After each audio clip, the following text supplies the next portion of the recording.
दोस्तों, आजकल की मौजूदा साइंस के मुताबिक हमारी कायनात एक बड़े धमाके या बिग बैंग के जरिए मार्ज़े वजूद में आई। मगर कुरान करीम ने इसका जिक्र आज से 1400 साल कबल किया, जब इंसान किसी तरह का कोई साइंसी या फल्की इल्म नहीं रखता था, और 21वीं सदी आज उसे सच मानती है और उसकी मुकम्मल तायीद करती है। कायनात में एक बड़े धमाके के जरिए स्पेस और टाइम यानी खला और वक्त तख्लीक हुए। ये धमाका या बिग बैंग तकरीबन 15 खरब साल पहले वकूअ पज़ीर हुआ और एक वाहिद नुक्ते के जरिए धमाके से पूरी कायनात वजूद में आई। जबकि इस धमाके से पहले मादा नामी कोई चीज़ वजूद नहीं रखती थी और ना ही ताकत और ना ही वक्त का कोई वजूद था। आज की मौजूदा साइंस के मुताबिक ये तीनों चीज़ें तख्लीक की गई हैं। मौजूदा दौर की इस अजीम शानदार दरियाफ्त को कुरान करीम 1400 साल पहले कुछ यूं बयान करता है। ये नहीं देखते कि सब आसमान और ज़मीन बाहम मिले हुए थे, यानी कि एक नुक्ते में बंद थे, तो हमने उनको फाड़ कर जुदा कर दिया। कुरान पाक का ये नजरिया बिल्कुल बिग बैंग के नजरिए से मुताबिकत रखता है। लिहाजा 1400 साल कबल उसकी तख्लीक के बारे में अगर कोई बता सकता है तो वो सिर्फ और सिर्फ अल्लाह ताला यानी इस कायनात को बनाने वाली की ही ज़ात है। और ये बात साबित करती है कि कुरान करीम अल्लाह ताला का ही कलाम है। दोस्तों, मेरा नाम है मोहम्मद उमैर और आप देख रहे हैं मेरा यूट्यूब चैनल कुछ ज़ुबानी कलामी।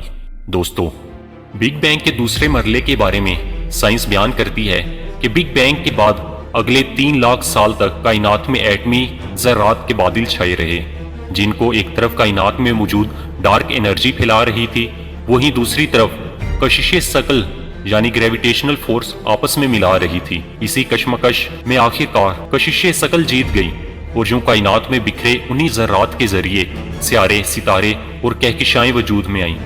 जबकि कुरान करीम ने इस बिग बैंग के दूसरे मरले को भी यूं बयान किया है। और फिर हम आसमान की तरफ मुतवज्जा हुए और वो उस वक्त धुआं था, तो उसने इस आसमान और ज़मीन को हुक्म दिया कि तुम दोनों वजूद में आ जाओ, चाहे खुशी से या चाहे ज़बरदस्ती।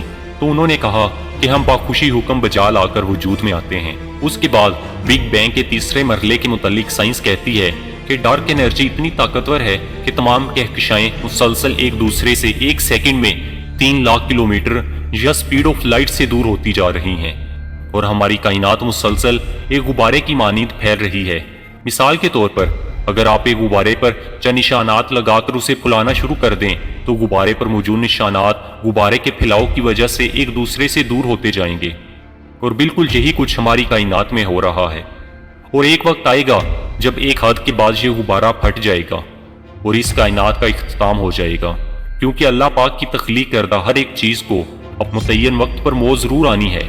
या फिर इस चीज़ को आप एक और मिसाल से समझ सकते हैं कि जिस तरह एक एटमी धमाके या बम धमाके वाली कोई चीज़ अगर फटती है तो इसमें मौजूद अशिया या पार्टिकल्स बहुत तेज़ रफ्तारी से चारों तरफ फैल जाते हैं। और चूंकि खिला में हर तरफ खाली जगह है, लिहाजा कायनात में बिग बैंग के धमाके की वजह से कहकशाएं एक दूसरे से अभी तक रोशनी की रफ्तार से दूर हटती जा रही हैं। इस नजरिए को जो चीज़ मज़ीद तक़वियत देती है वो हाल ही में होने वाली एक और तहकीक है, जिसके मुताबिक जब भी कोई धमाका वकूअ पज़ीर होता है तो जहाँ तक उस धमाके का असर मौजूद हो वहाँ तक रेडिएशंस या ताबकारी शुआएं भी फैल जाती हैं। लिहाजा कायनात में होने वाले इस अजीम धमाके के बाद भी कोई रेडिएशंस या ताबकारी शुआएं पूरी कायनात में मौजूद होनी चाहिए। और दोस्तों, ऐसा ही हुआ, क्योंकि साइंसी तहकीक के मुताबिक कायनात में जगह जगह इस बिग बैंग धमाके के बाद के ताबकारी असरात वाज़ेह तौर पर देखे जा सकते हैं, जो इस नजरिए को मजीद अटल और हकीकत बनाने के लिए काफ़ी हैं। दोस्तों, इन दरियाफ्तों के बाद साइंस कायनात के खात्मे का भी एक अजीम नजरिया रखती है, जिसे बिग बैंग के मुकाबले में बिग क्रंच का नजरिया कहते हैं। उसके मुताबिक हमारी कायनात एक इंतहा तक फैलने के बाद वापस लिपटना शुरू हो जाएगी और आखिरकार एक ऐसे नुक्ते में बंद हो जाएगी जहां से उसकी शुरुआत हुई थी। और दोस्तों, हम सब हैसियत मुसलमान जानते हैं कि वो बरोज़े हशर या क़यामत का रोज़ होगा, जबकि उसका जिक्र कुरान पाक में अल्लाह पाक यूं फरमाते हैं, उस दिन हम आसमान को इस तरह लपेट देंगे जैसे लिखे हुए कागज़ को लपेट दिया जाता है। फिर जिस तरह हमने तख्लीक की इब्तिदा की थी इसी तरह हम इसको वापस कर देंगे। दोस्तों, कुरान करीम की इसी आयत को आज साइंस बिग क्रंच थ्योरी का नाम या कायनात के इख्तिताम का मरहला करार देती है, जबकि कुरान पाक ने ये हक़ाइक़ 1400 साल कबल बयान किए। جب کسی بھی ٹیکنالوجی کا نام و نشان موجود نہیں تھا۔ دوستو، اس آیت مبارکہ میں کاغذ کی طرح لپیٹ دینے کی بات بھی کی گئی ہے، جو کہ کافی غور طلب ہے، کیونکہ کاغذ کو طے لگا کر لپیٹا جاتا ہے اور طے ایسی چیز کی لگائی جاتی ہے جو متوازی ہو۔ پہلے کے لوگ اور سائنسدان یہ نظریہ رکھتے تھے کہ شاید ہماری کائنات بیضوی یا گول ہے، مگر 20ویں صدی کی آئنسٹائن کی تھیوری آف ریلیٹیوٹی نے یہ نظریہ پیش کیا کہ ہماری کائنات متوازی ہے اور ململ کے ایک کپڑے کی مانند ہے، جس میں کوئی بھی آبجیکٹ رکھ دیا جائے تو اس کے وزن کی بدولت جتنا زیادہ دباؤ ہوگا، یعنی کہ کوئی بھی آبجیکٹ ململ کے کپڑے میں جتنا ڈپ ہو جائے گا، اس کے متاثرہ حصوں تک اس آبجیکٹ کی گریویٹیشنل فورس موجود ہوگی، یعنی اس گریویٹیشنل فورس کے ایریا میں جو بھی چیز آئے گی وہ اس آبجیکٹ کے گرد گھومنا شروع کر دے گی۔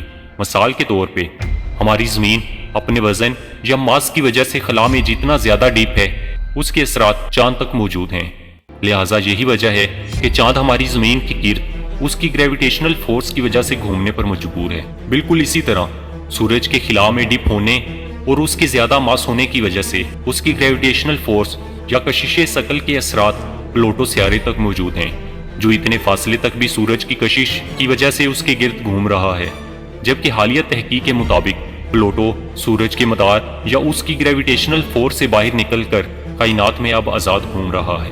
دوستو، کائنات کی تخلیق اور خاتمے کے جو نظریہ آج کی ترقی یافتہ سائنس پیش کرتی ہے، وہ رب کریم نے 1400 سال قبل واضح طور پر بیان کر دیا ہے، لیکن پھر بھی یہ لوگ اس سے کچھ سبق نہیں لیتے اور اپنی ہر دھرمی اور ضد پر قائم ہے۔ بے شک کائنات کی پیچیدگیوں، اسے بنانے اور اس کے خاتمے کے بارے میں صرف وہی ذات بیان کر سکتی ہے جو اس کی تخلیق کرنے والی ہو، اور وہ صرف اور صرف اللہ پاک کی ذات ہے۔